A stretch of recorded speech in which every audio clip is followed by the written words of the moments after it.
கர்மா அது வெறும் பழிவாங்கும் விதி அல்ல, அது வாழ்க்கையின் சமநிலை சக்தி.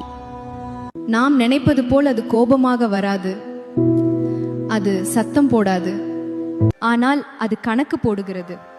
நீ செய்கிற ஒவ்வொரு செயலும், நீ பேசும் ஒவ்வொரு வார்த்தையும், நீ நினைக்கும் ஒவ்வொரு எண்ணமும் கூட இந்த பிரபஞ்சத்தில் ஒரு அலை போல் பரவி செல்கிறது.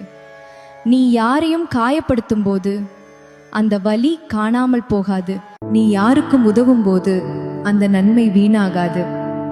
வாழ்க்கை ஒரு வயல், நாம் எல்லோரும் விவசாயிகள். நாம் விதைப்பது வார்த்தைகளால், நடவடிக்கைகளால், நினைவுகளால். நல்லதை விதைத்தால் நிம்மதி மரமாக வளரும்.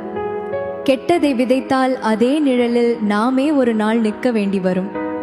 கர்மா அவசரப்படாது, அது உடனே பதில் தராது, அது எச்சரிக்கை கொடுக்காது, அது அமைதியாக காத்திருக்கும். நேரம் சரியான போது ஒரு துளி கூட குறையாமல் விளைவை துல்லியமாக திருப்பி தரும்.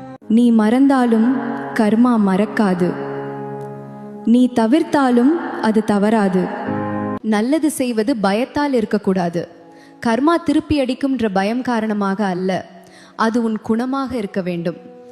யாரும் பார்க்காத இடத்திலும் நேர்மையை காக்கும் மனிதன்தான் உண்மையில் வலிமையானவன். உன் மனசாட்சி, அதுவே உன் முதல் நீதிமன்றம்.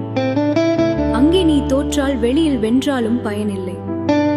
நினைவில் வை, நீ உலகிற்கு என்ன தருகிறாயோ அதே உலகம் ஒரு நாள் உனக்கு திருப்பி தரும். இது மந்திரம் இல்லை, இது விதி இல்லை, இது வாழ்க்கையின் சமநிலை. ஏனெனில் கர்மா தாமதிக்கலாம், ஆனால் ஒருபோதும் தவறாது.